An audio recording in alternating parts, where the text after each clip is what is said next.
ونستعينه ونستغفره ونؤمن به ونتوكل عليه ونعوذ بالله من شرور أنفسنا ومن سيئات أعمالنا من يهده الله فلا مضل له ومن يضلله فلا هادي له ونشهد أن لا إله إلا الله وحده لا شريك له ونشهد أن محمدا عبده ورسوله أما بعد فأعوذ بالله من الشيطان الرجيم بسم الله الرحمن الرحيم قال الله تعالى في القرآن المجيد والفرقان الحميد ولا تقولوا لمن يقتل في سبيل الله أموات بل أحياء ولكن لا تشعرون صدق الله مولانا بلغنا رسوله النبي الكريم ونحن على ذلك لمن الشاهدين والشاكرين والحمد لله رب العالمين. سب سے پہلے درود پاک اللهم صل على محمد وعلى آل محمد كما صليت على إبراهيم وعلى آل إبراهيم إنك حميد مجيد. اللهم بارك على محمد وعلى آل محمد كما باركت على إبراهيم وعلى آل إبراهيم إنك حميد مجيد. محترم، یہ مہینہ محرم الحرام کا ہے اور آج محرم کی 2 تاریخ. اس مہینے کا چاند نظر آتے ہی ہر دل کے اندر حضرت امام حسین رضی اللہ تعالیٰ عنہ اور شہدائے کربلا کی یاد تازہ ہو جاتی ہے، اور کربلا کی وادی کے وہ ذرات، تپتی ہوئی ریت کے ذرے، وہ اس بات کی شہادت دیتے ہیں کہ امام حسین اور شہیدان کربلا نے اپنی عزیز ترین جانوں کو کس طرح سے قربان کیا. اور وہ مختصر سا قافلہ امام حسین جس کے رہنما تھے، پیارے نبی صلی اللہ علیہ وسلم کتنا چاہتے تھے، کتنی عقیدت رکھتے تھے، کتنی محبت رکھتے تھے، وہ آپ کو اندازہ ہوگا کہ ایک مرتبہ رحمت عالم صلی اللہ تعالی علیہ وسلم حضرت امام حسین رضی اللہ عنہ کو اپنے دوش مبارک پہ لیے تھے. عمر فاروق اعظم کسی طرف سے آ گئے، کہنے لگے کہ نعم المرکب کتنی اچھی سواری ہے. میرے آقا نے فرمایا عمر سواری دیکھ رہے ہو، نعم الراکب سوار کو بھی تو دیکھو کہ سوار کتنا اچھا ہے. اور میرے نبی صلی اللہ علیہ وسلم کو بہت ہی محبت تھی. حضرت ابو ہریرہ رضی اللہ عنہ فرماتے ہیں کہ میری آنکھوں نے دیکھا اور میرے کانوں نے سنا کہ اللہ کے نبی صلی اللہ علیہ وسلم حضرت امام حسین رضی اللہ تعالیٰ عنہ کے دونوں ہاتھ پکڑے ہوئے ہیں، اور امام حسین اپنے قدم کو حضور صلی اللہ علیہ وسلم کے قدموں سے رکھے ہوئے ہیں. میرے آقا نے فرمایا ننھے قدموں والے چڑھا یہاں تک کہ وہ سینے مبارک میں قدم رکھے. میرے آقا صلی اللہ علیہ وسلم نے چمٹا لیا اور کہا حسین اپنے منہ کو کھول دو. امام حسین نے اپنے منہ کو کھولا تو میرے آقا نے اپنا لعاب دہن لگا کے منہ چوم لیا. ارشاد فرمایا کہ اللہم احبہ فإنی احبہ، اے اللہ میں ان سے محبت رکھنا، تو بھی ان سے محبت فرما. یہ امام حسین ہے. یہ ایک بات اور آپ میرے ہاتھ سنتے چلائیں، یہ ہے محرم الحرام، اسلامی سال کا پہلا مہینہ ہے، اور یہ ہمیں یہ پیغام دیتا ہے کہ مومن وہ ہے کہ جو اپنے جان، اپنے مال، اپنے خواہشوں کو اسلام کے لیے قربان کرتے ہو. یہ مہینہ اسلامی سال کا آخری مہینہ ذی الحجہ شریف ہے، جو آپ نے دیکھا قربانی ہوئی کہ جس میں ابراہیم علیہ السلام نے اللہ کی رضا کے خاطر اپنے بیٹے کو قربانی پہ آمادہ ہوئے. تو یہ سارے مسائل ہمیں یہ پیغام دیتے ہیں کہ مومن وہ ہے جو اپنے یہ ساری خواہشوں کو، اپنی جان، مال، نماز، ساری چیزوں کو اللہ کے لیے رکھے کہ اللہ رب العالمین پہ قربان فرما دے. اپنی خواہش کو، اپنے ارادوں کو، سب کچھ اللہ ہی کے لیے، اگر بیچ میں کوئی دخل نہ ہو. تو جس آیت کریمہ کو میں نے تلاوت کی ہے، اللہ رب العالمین کا ارشاد ہے کہ وَلَا تَقُولُوا لِمَنْ يُقْتَلُ فِي سَبِيلِ اللَّهِ أَمْوَاتٌ بَلْ أَحْيَاءٌ وَلَكِنْ لَا تَشْعُرُونَ. جو لوگ اللہ کے راستے میں قتل کیے جائیں انہیں مردہ نہ کہو، بلکہ وہ زندہ ہیں، تم ان کی زندگی کو نہیں سمجھ سکتے۔ اور قرآن کریم کے چوتھے پارے کی 8ویں رکوع میں ارشاد فرمایا کہ وَلَا تَحْسَبَنَّ الَّذِينَ قُتِلُوا فِي سَبِيلِ اللَّهِ أَمْوَاتًا بَلْ أَحْيَاءٌ عِندَ رَبِّهِمْ يُرْزَقُونَ، کہ جو اللہ کی راہ میں قتل کیے گئے ہیں انہیں مردہ گمان بھی نہ کرو، بلکہ وہ زندہ ہیں اور انہیں اپنے رب کے پاس سے رزق دی جاتی ہے۔ آدمی سوچ سکتا تھا، بڑے بڑے حکماء اور اطباء اس بات پہ غور کر سکتے تھے کہ سر تن سے جدا ہے، جسم ٹکڑے ٹکڑے ہیں، اور پھر بھی کہا جا رہا کہ مردہ نہ کہو، تو آدمی مردہ کو گمان کر سکتا تھا، سوچ سکتا تھا۔ لیکن اللہ رب العالمین نے فرمایا کہ مردہ گمان بھی نہ کرو، سوچو بھی نہیں، اور ہر جگہ فرما دیا کہ وہ زندہ ہے، اور یہاں تک کہتے کہ اپنے رب کے پاس سے رزق بھی ملتی ہے۔ آخر وہ کون خوش نصیب لوگ ہیں، وہ شہداء کتنے خوش نصیب ہیں کہ جسے قرآن کہتا ہے مردہ نہ کہو، وہ زندہ ہیں، تمہیں شعور نہیں ہے، انہیں اللہ کے پاس سے رزق ملتا ہے، انہیں مردہ گمان بھی نہ کرو۔ کتنا اونچا مقام ہے شہادت کا کہ ان لوگوں نے اپنی اس فانی جان کو اللہ کی راہ میں دیا، ناقص زندگی کو دیا تو کامل زندگی مل گئی، اس فانی جان کو اللہ کی راہ میں لگایا تو حیات ابدی مل گئی، ادنا زندگی کو لگائے تو اعلیٰ زندگی مل گئی۔ یہ ساری کی ساری چیزیں جو اللہ کی راہ میں لگایا اور ادنا کامل زندگی مل گئی، اسے مردہ کیوں کہو؟ اللہ نے انسان کو جس طرح پیدا فرمایا، اگر وہ اسی طرح رہتا، محنت مشقت نہ کرتا تو بے مطلب رہتا۔ اس نے اگر دنیا میں محنت کیا تو اپنے مقام سے جہالت سے اٹھ کر کے ڈاکٹر، ماسٹر، انجینئر، اس طرح کے وحدے حاصل کیا، اگر اس کا لگاؤ تو آخرت کی طرف ہوا تو زاہدین میں ہوا، عابدین میں ہوا، صدیقین میں ہوا، صالحین میں ہوا، یا شہادت کی منزلت نہیں کیا۔ تو شرط یہ ہے کہ محنت کرنا، جس طرف آپ لگاؤ کرو گے، جس طرف آپ محنت کرو گے،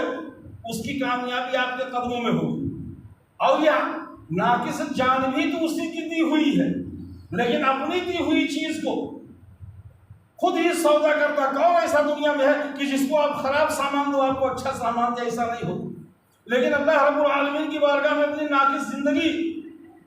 اپنی ادنا زندگی، اپنی اس فانی زندگی کو اللہ کی راہ میں لگاؤ گے تو اعلیٰ زندگی ہوگی، حیات ابدی ہوگی، ادنا زندگی اعلیٰ ہو جائے گی، ناقص زندگی کامل ہو جائے گی، آپ کا ایک مقام دنیا اور آخرت میں ہو جائے گا۔ اس نے کہا کہ یہ ناقص جان بھی اللہ ہی نے دی ہے، یہ جان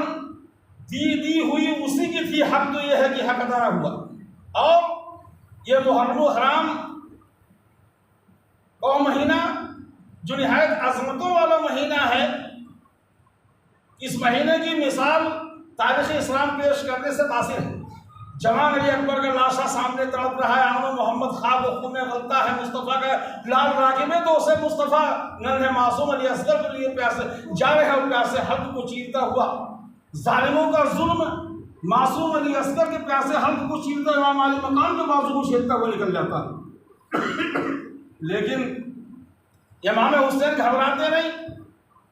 بلکہ اسی خون کو اپنے ہاتھ میں لیتے ہوئے اچھال کر کے کہتے پروردگار عالم،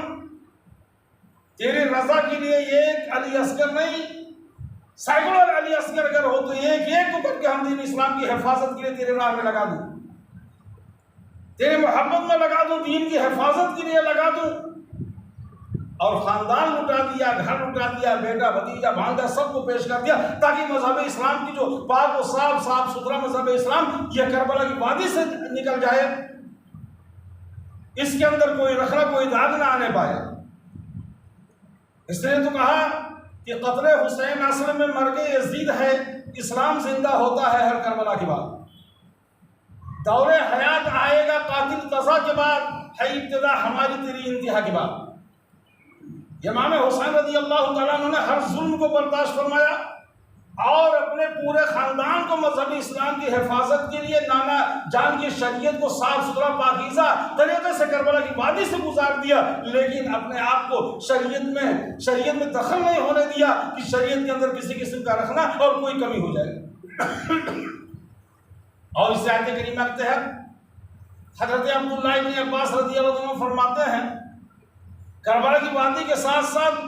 آپ یہ بھی سنتے چلو کہ آپ اس سے فائدہ کیا اٹھاؤ گے، آپ کے لیے فضیلت کیا ہے۔ حضرت عبداللہ ابن عباس رضی اللہ عنہ ارشاد فرماتے ہیں کہ حضور رحمت عالم صلی اللہ علیہ وسلم مکہ معظمہ سے جب مدینہ طیبہ آئے تو آپ نے دیکھا کہ یہودی سب روزہ رہ رہے ہیں، عاشورے کے دن سب روزہ رہ رہے ہیں۔ پھر آقا نے فرمایا کہ ہاں یہ کیا ہے؟ تو یہودیوں نے کہا یہ بڑا اچھا دن ہے، ان تاریخوں میں موسیٰ علیہ السلام بنی اسرائیل کو دشمنوں سے نجات حاصل ہوئی تھی، اس کی وجہ سے ہم لوگ اللہ کی رضا کے لیے روزہ رکھتے ہیں۔ تو اللہ کے نبی صلی اللہ علیہ وسلم نے فرمایا کہ ہم تم سے زیادہ موسیٰ علیہ السلام کو ماننے والے ہیں، آپ نے خود روزہ رکھنے کا حکم فرمایا۔ اور عائشہ صدیقہ رضی اللہ عنہا فرماتی ہیں کہ رمضان کا روزہ جب فرض نہیں ہوا تھا تو عاشورے کا روزہ ہم لوگ رکھتے تھے، رمضان کا روزہ فرض ہوا تو اختیار حاصل ہو گیا۔ اور حضرت علی مرتضیٰ تو یوں فرماتے ہیں کہ جو رمضان المبارک کا روزہ رکھ لے، لیکن یوم عاشورہ کا روزہ وہ روزہ ہے اگر 10ویں شب میں اگر رکھا گیا روزہ عاشورے کا تو فرماتے اللہ تعالیٰ نے ایک قوم کی توبہ قبول فرمائے، اس کی توبہ قبول فرمائے، اس کی خطاؤں کو معاف فرمائے گا، اور اللہ کی بارگاہ میں وہ توبۃ النصوحہ کرتا ہے تو اللہ یقیناً اسے معاف فرما دے گا۔ اس لیے کہ بڑی فضیلت والی رات ہے، اس رات عبادت کرنے کی ضرورت ہے۔ اور محقق عبدالحق محدث دہلوی رحمۃ اللہ تعالیٰ نے کتاب میں تحریر فرماتے ہیں کہ ابن جوزی نے ابن عباس سے نقل کی ہے کہ محرم الحرام کی 10ویں تاریخ کی فضیلت بیان فرمایا کہ سارے معاملات اس سے مشتمل ہیں۔ یہی محرم الحرام کی 10ویں تاریخ کی آدم علیہ السلام کی توبہ قبول ہوئی،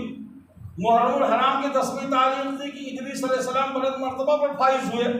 محرم الحرام کی 10ویں تاریخ تھی ابراہیم علیہ السلام آتش نمرود میں محفوظ رہے، محرم الحرام کی 10ویں تاریخ تھی ایوب علیہ السلام بیماری سے شفا یاب ہوئے، محرم الحرام ہی کی 10ویں تاریخ تھی کہ نوح علیہ السلام کی کشتی جوتی پہاڑ پر ٹھہری، محرم الحرام ہی کی 10ویں تاریخ تھی کہ حضرت یونس علیہ السلام مچھلی کے پیٹ سے واپس آئے، محرم الحرام کی 10ویں تاریخ تھی کہ یعقوب علیہ السلام کی بینائی واپس آئی، اور محرم الحرام کی 10ویں تاریخ تھی کہ موسیٰ علیہ السلام بنی اسرائیل دشمنوں سے نجات پائے۔ تمام معاملے کا تعلق یوم عاشورہ سے ہے، اور محرم الحرام ہی کی 10ویں تاریخ تھی جس میں حضرت امام حسین رضی اللہ تعالیٰ عنہ کو شہادت نصیب ہوئی۔ اور اسی پہ بس نہیں، محرم الحرام ہی کی 10ویں تاریخ ہوگی جو دنیا کی انتہا ہوگی، قیامت بھی میرے آقا نے فرمایا کہ جمعہ کا دن ہوگا، اور محرم الحرام کی 10ویں تاریخ ہوگی جس میں قیامت واقع ہوگی۔ آگے محدث صاحب لکھتے ہیں کہ جو شخص یوم عاشورہ کا روزہ رکھے گا 40 سال کے روزوں کا کفارہ ہوگا، اس لیے کہ یہ تعلق تمام نبیوں سے جڑا ہوا۔ اور فرماتے ہیں جو اس رات میں عبادت کرے گا وہ 7 آسمان والوں کے برابر اس کا عبادت شمار کیا جائے گا کہ اتنی مقدس و برکت والی رات میں اس نے اللہ کو یاد کیا اور اللہ کی بارگاہ میں توبہ کیا، اللہ کی بارگاہ میں اپنے معاملات پر رکھے۔ یہ وہ برکت والی مقدس اور مبارک رات ہے، اس کی عظمت شان کو پہچانتے ہوئے اس پہ عمل بھی ضروری ہے۔ میرے عزیزوں، یہ محرم الحرام کی جو تاریخ ہے کہ اس لیے محرم الحرام جو ہے یہ مہینہ محرم سے شروع ہوتا ہے یہ سال، اور انتہا اس کی ذی الحجہ پہ جو ہوتی ہے، یہ ہمیں ایک طرح کا پیغام دیتے ہیں کہ ابراہیم علیہ السلام اگر ادھر اپنے بیٹے کے گردن پہ چھری رکھے ہوئے ہیں تو ادھر امام حسین اپنے بیٹوں کو، بھتیجوں کو، بھانجوں کو ایک ایک تیار کر کے میدان کربلا کی طرف روانہ فرما رہے ہیں۔ یہ بھی کم نہیں، یہ ثابت کر رہے ہیں کہ ہمارا یہ سال جب آتا ہے تو ہمیں یہ پیغام دیتا ہے کہ مومن وہی ہے کہ جو اپنے جان، اپنی مال، اپنی خواہشوں کو اللہ کے لیے قربان کر اللہ کے لیے لگا دے۔ اور ان لوگوں نے مذہب اسلام کو پانی سے نہیں سینچا ہے، مذہب اسلام کی آبیاری اپنے خون سے کیا ہے۔ اپنے گھر دروازے سب لٹا کر کے مذہب اسلام کو سینچا ہے، اس کو بلند کیا، اس کو عروج پر لائے۔ شہادت میں بات اور بتاتا چلوں کہ دو چیزیں بڑے قابل غور ہیں جو ہر دور میں لوگوں کو شبہ پیدا ہوتا ہے، شبہ میں ڈال دیتی۔ دو چیزیں قابل غور، ایک تو یہ کہ جب شہید کے جسم سے خون کا بوند گرتی ہے، جب خون ٹپکتا ہے تو اسے اللہ کا دیدار نصیب ہوتا ہے، اور شہید کے جسم پر جتنے بھی نیزے، برچے، تلوار جو بھی مارا جائے اسے زخموں کا احساس نہیں ہوتا۔ یہ تو باتیں قابل غور ہیں۔ اگر اس کو احساس ہی ہو تو جنگ میں پھر کیوں ٹک پائے؟ آپ کے بدن میں کہیں بھی سوئی چبھ جائے تو آپ فوراً اس کام کو، سارے کام کو چھوڑ کر کے ڈاکٹر اور طبیہ اور دوا کو تلاش کرتے ہیں،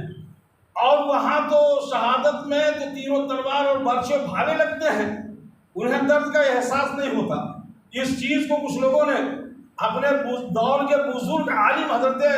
علامہ جلال الدین سیوطی رحمۃ اللہ تعالی علیہ سے پوچھا تھا کہ حضرت یہ بات عقل میں نہیں آتی ہے کہ جسم کٹ جائے، جسم پہ تیر اور تلوار اور بھالے اور برچے لگائیں اور درد نہ ہو، سمجھ میں نہیں آتی۔ علامہ جلال الدین سیوطی رحمۃ اللہ تعالی علیہ نے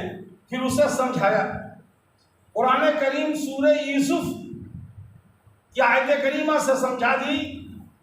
کہ لوگ زلیخا کو تانے دے رہے ہیں، عورتیں لام تان کرتی ہیں کہ زلیخا تو شہزادی ہے اور یوسف غلام ہے، کیسے اس پہ عاشق ہو گئی؟ حضرت زلیخا نے جب بہت کچھ سن لیا تو شہر کے مورخین لکھتے ہیں کہ 40 عورتوں کو بلایا جو بڑے اشراف خاندان سے تھی، انہیں بلایا اور انہوں نے ان کے ہاتھوں میں لیمو دیا اور حضرت ان کی دعوت کی، اور حضرت یوسف علیہ السلام کو بلا لیا۔ یوسف علیہ السلام جب آئے تو زلیخا نے ان عورتوں سے کہا کہ لیمو کاٹ دو، تو بجائے لیمو کاٹنے کی وہ عورتیں یوسف علیہ السلام کے حسن میں اتنی موہ ہو گئی کہ لیمو کٹنے کے بجائے انگلیاں کاٹ ڈالی، انہیں پتہ بھی نہیں چل سکا۔ اب ذرا آپ غور کرو کہ سامنے یوسف علیہ السلام ہوں تو انگلیاں کٹ جائیں، تکلیف نہ ہو،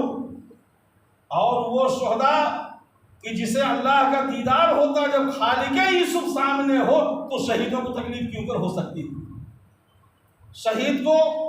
تیر تلوار کا زخم بالکل نہیں معلوم ہوتا ہے، اور جب خون کے قطرات گرتے ہیں تو انہیں اللہ کا دیدار ہوتا ہے، اور اللہ کا جب دیدار ہوتا ہے تو انہیں پتہ بھی نہیں چلتا، یہاں تک کہ جنگ میں اگر کسی کا ہاتھ کٹ گیا اور اس کا چمڑا تسمہ لگا ہوا ہے تو دوسرے پیر کے نیچے رکھ کے دبا کے اس کو توڑ کے پھینک دیتے ہیں، لیکن جنگ سے پیچھے نہیں ہٹتے،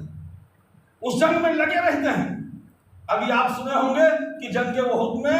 بڑے گھمسان کی جنگ ہو رہی تھی، ایک شخص کھجوروں کو کھاتا ہوا بڑے مستی کے ساتھ ہے کہ اللہ رسول یہ کیا ہوا، اس میں اگر میں بھی شریک ہو جاؤں تو مجھے کچھ ملے گا؟ میرے آقا نے فرمایا کہ جنت ملے گی،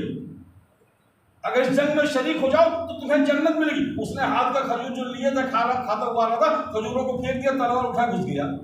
تلوار اٹھایا گھس گیا، اور نہ جانے کتنوں کو واسطے جہنم کر کے خود شہادت کا مقام حاصل۔ تو شہادت کے مقام کو اللہ کے نبی صلی اللہ علیہ وسلم نے صحابہ کو سمجھا دیا تھا، ان کو زندگی سے واسطہ نہیں، مذہب اسلام کی تحفظ اور جنت کی جستجو انہیں بے چین کر رکھی تھی۔ کسی بھی محاذ پہ کہیں بھی آپ حدیثوں میں دیکھو کوئی صحابی جنگ سے بھگا نہیں، اس سے ہٹا نہیں، بلکہ جنگ کے لیے تلاشتا تھا اور پریشان تھا کس طرح سے جنگ ہو جائے اور ہمیں وہ شہادت کا مقام مل جائے۔ وہ جانتا تھا کہ اپنا زندگی ہماری اعلیٰ ہو جائے گی، یہ فانی زندگی کو حیات ابدی مل جائے گی۔ تو بتا رہا تھا کہ ان عورتوں نے انگلیاں کاٹ لی، انہیں احساس نہیں ہوا۔ اسی کو مجدد کہتے ہیں کہ حسن یوسف پہ کٹی مصر میں انگشت زنا، حسن یوسف پہ کٹی مصر میں انگشت زنا، سر کٹاتے ہیں تیرے نام پہ مردان عرب۔ مصر کی عورتوں نے یوسف علیہ السلام کے حسن میں انگلیاں کاٹ لی، ادھر مصر کی عورتیں ہیں، ادھر عرب کے مرد ہیں، ادھر انگلیاں ہیں، ادھر سر ہیں، ادھر کٹ رہے ادھر کٹائے جا رہے ہیں۔ کٹ جانا کوئی بڑی بات نہیں ہے، لیکن کٹانا مشکل ہوتا ہے۔ آج میں دریا میں جا رہا تھا، ڈوب گیا، ڈوبنا چاہتا نہیں تھا، ڈوب گیا، لیکن ایک آدمی خود ہی پل پہ چڑھ کر کے خودکشی کر خود ڈوب گیا تو بڑی ہمت کی بات ہے۔ تو وہ عرب کے نوجوان حضور صلی اللہ علیہ وسلم کے اشاروں پہ جان کے شہادت دے رہے تھے، سر کٹا رہے تھے، اور یہ ان عورتوں کو ان کی تو انگلیاں کٹ گئی یوسف کے حسن میں، لیکن صحابہ کرام رضوان اللہ تعالیٰ نے شہادت کو سمجھتے تھے، شہادت کے مقام کو جانتے تھے، اس کی بھاؤ کو جانتے تھے، اس لیے اپنی جان کو قربان کرنے میں انہیں دریغ نہیں تھی۔ اور پھر میرے آقا فرماتے ہیں کہ شہید کے خون کے ایک ایک قطرے کے عوض میں اللہ رب العالمین حضور کی امت کے 70 ہزار گنہگاروں کی مغفرت فرمائے گا۔ یہ شہادت کا خون ہے اور یہ اس کا مقام ہے۔ اور پھر جب شہداء کو اللہ رب العالمین جنت عطا فرمائے کہ جنت میں جاؤ، شہداء جنت میں جائیں گے، وہاں کے آشائش و آرام سے فائدہ اٹھائیں گے، پھل فروٹ کھائیں گے، وہاں کے دودھ اور شہد شراب طہورہ ساری نہروں سے پانی پئیں گے، شہد اور دودھ اس نہانے میں جا کر کے دودھ اور شہد سب پی لیں گے، پھر بھی چین نہیں آئے گا۔ رب کی بارگاہ میں ہاتھ اٹھا دیے، پروردگار مجھے تیری جنت میں لذت نہیں ملتی، مزہ نہیں ملتا۔ رب فرمائے گا وَلَكُمْ فِيهَا مَا تَشْتَهِي أَنفُسُكُمْ، اے میرا شہید بندے، کیا چیز ہے جو میرے جنت میں، جس چیز کی تم خواہش کرو میرے جنت کے اندر موجود ہے، کیا نہیں ہے، کیوں نہیں مزہ ملتا؟ وہ شہداء کہیں گے کہ رب کریم میری خواہش ہے کہ تو مجھے دنیا میں پھر بھیج دے۔ تمنا دیکھیے، میری تمنا ہے، میری خواہش ہے کہ تو مجھے دنیا میں پھر بھیج دے، وہ کرو تیری راہ میں قتل کیا جاؤں، وحیا پھر زندہ کیا جاؤ، پھر قتل کیا جاؤ، پھر جو لذت مجھے شہادت میں ملتی ہے وہ لذت مجھے تیری جنت میں نہیں آئی، تیری جنت میں وہ لذت نہیں مل رہی ہے جو جنت ہم کو شہادت میں ملی۔ کتنی لذت تھی ان کو، جن لوگوں نے اس کا مزہ چکھ لیا ہے وہ شہادت لیے بے چین ہے۔ اور اللہ کے نبی صلی اللہ علیہ وسلم نے صحابہ کو جنت کا بھاؤ، شہادت کا مقام، شہادت کے درجہ، ساری چیزوں کو کھول کھول کے بتا رکھا تھا، واضح کر دیا تھا شہادت کیا چیز ہے۔ امام الانبیاء، اور پھر دوبارہ ان لوگوں کو آنا نہیں ہے۔ حضور رحمت عالم صلی اللہ تعالیٰ علیہ وسلم نے سارے صحابہ میں جنت کے تذکرے، جنت کے حوروں کے بیان، ان سب کو بتایا۔ اور اللہ کے نبی صلی اللہ علیہ وسلم حضرت حسین کے پیدا ہوتے ہی 5 شعبان 4 ہجری میں پیدا ہوئے مدینہ طیبہ میں۔ حضرت ام سلمہ کہتی کہ حضور صلی اللہ علیہ وسلم امام حسین کو لیے بیٹھے تھے۔ ام سلمہ کہتی میں نے دیکھا کہ حضور آپ دیدہ ہیں، آنکھوں سے کچھ آنسو کے قطرات ٹپک رہے ہیں۔ کہتے میں نے عرض کیا اللہ کے نبی آپ پہ کیا پریشانی آئی، کیوں رو رہے ہیں، کیا دقت ہے؟ تو اللہ کے نبی صلی اللہ علیہ وسلم نے فرمایا ام سلمہ ابھی جبریل نے مجھے خبر دی ہے کہ آپ کے نواسے کا، آپ کی امت آپ کے نواسے کو قتل کر کے شہید کرتی ہے، میدان کربلا میں شہید کرے گی۔ تو اس کی فکر مجھے، میں نے کہا کہ اے جبریل اس جگہ کی مٹی لا مجھے دکھا۔ جبریل امین جاتے ہیں کربلا کی مٹی لا، سرخ مٹی لا کر کے دیتے ہیں۔ میرے آقا فرماتے ہیں میں نے اسے سوکھا تو کربلا کی بو آ رہی ہے، کربلا کی بو آتی تھی، اس لیے میں رنجیدہ ہوں۔ اور اس مٹی کو حضرت ام سلمہ رضی اللہ تعالیٰ عنہ کو عطا فرماتے اور فرماتے یہ ہیں کہ جب یہ مٹی مدینہ پاک میں خون بن جائے گی تو سمجھ لینا کہ عرض کربلا میں میرا نواسہ شہید ہو گیا۔ اس مٹی کو حضرت ام سلمہ رضی اللہ تعالیٰ عنہ نے ایک شیشی میں رکھ لیا۔ جب مارکے کربلا ہوا تو امام حسین جب شہید ہوئے تو مدینہ پاک میں وہ مٹی خون بن گئی۔ حضور رحمت عالم صلی اللہ علیہ وسلم جاننے کے باوجود یہ خبر پہلے سے معلوم تھی، لیکن اللہ کے نبی نے ایک مرتبہ بھی یہ نہیں فرمایا کہ اللہ میرے حسین سے امتحان کو ختم فرما دے، نہیں، بلکہ دعا فرمائی پروردگار میرے حسین کو ثابت قدم رکھ تاکہ وہ امتحان دے سکے، شہادت کا مقام حاصل کرے۔ شہادت بہت اونچی منزل ہے، ہر سبوں کو نہیں نصیب ہوتی ہے، بڑے اونچا مقام ہے، اے اللہ اسے صبر عطا فرما۔ اور یہی دعا علی مرتضیٰ نے بھی کیا، یہی دعا فاطمہ الزہرا نے بھی کیا، سب نے یہی دعا کیا کہ اے اللہ انہیں ثابت قدم رکھ، انہیں صبر عطا فرما تاکہ یہ وہ شہادت کو مقام و منزل طے کر سکیں اور یہ آگے بڑھ سکیں۔ اب میرے آقا صلی اللہ علیہ وسلم فرماتے تھے کہ حسن اور حسین جنتی جوانوں کے سردار ہیں، تبھی ان کو یہ مقام حاصل ہوا۔ اسی کو قرآن کریم نے فرمایا کہ جو لوگ اللہ کی راہ میں قتل کیے گئے ہیں انہیں مردہ نہ کہو، بلکہ وہ زندہ ہیں، تمہیں شعور نہیں، تمہیں سمجھ نہیں کہ ان کی زندگی تم سمجھ سکو، اس لیے کہ ان لوگوں نے اپنی ناقص زندگیوں کو اللہ کی راہ میں خرچ کی، اللہ کی راہ میں لگا دیا ہے، اور جس کی زندگی اللہ میں لگ گئی ہے صحیح معنوں میں کامل زندگی وہی ہے، اعلیٰ زندگی وہی۔ تو یہ حضرت امام حسین رضی اللہ تعالیٰ عنہ کی یہ مختصر سے سمانے تھی، مختصر سے حالات تھے کہ جو انہوں نے میدان کربلا کے اندر اپنی شہادت کا اور شہادت کی جو مقام و منازل بیان فرمائے ہیں، اس میں آپ کو تاکید فرمائی کہ آپ اس دنوں میں روزہ رکھیں، رات میں عبادت کریں، یہ نعت باجے گاجے، یہ جو خرافات کی چیزیں شیطانی وسوسے ہیں، شیطانی دخل ہے، آپ اس سے بچ کر کے اپنے ایمان و اعمال کو بچا کر کے امام حسین کی پیروی کریں، امام حسین کی اتباع کریں، اور مذہب اسلام کو سمجھیں کہ اس کا مقصد کیا ہے اور شہادت کیا چیز ہے، اللہ کا پیغام کیا ہے، کہ ان کو مردہ تک نہیں، جس کو سارے لوگ کہہ رہے ہیں کہ ٹکڑا ٹکڑا ہو گیا ہے، اس کا جسم کہیں ہے، سر کہیں ہے، بدن میں جو ہے بوٹیاں الگ ہیں، لیکن اس کے باوجود قرآن کہتا ہے کہ انہیں مردہ نہ کہو، یہ ان کی منزل ہے، ان کا مقام ہے، ان کا درجہ ہے۔ ہم مولا تعالیٰ سے دعا گو ہیں کہ رب کریم ہم سبوں کو حضور رحمت عالم صلی اللہ علیہ وسلم اسوہ حسنہ چلنے کی توفیق عطا فرمائے، اور شہادت کے مقام، اس کے مقاصد کو سمجھنے کی توفیق عطا فرمائے، اور ان دنوں میں ہمیں بہتر عمل کی توفیق عطا فرمائے۔ آمین ثم آمین بجاہ سید المرسلین۔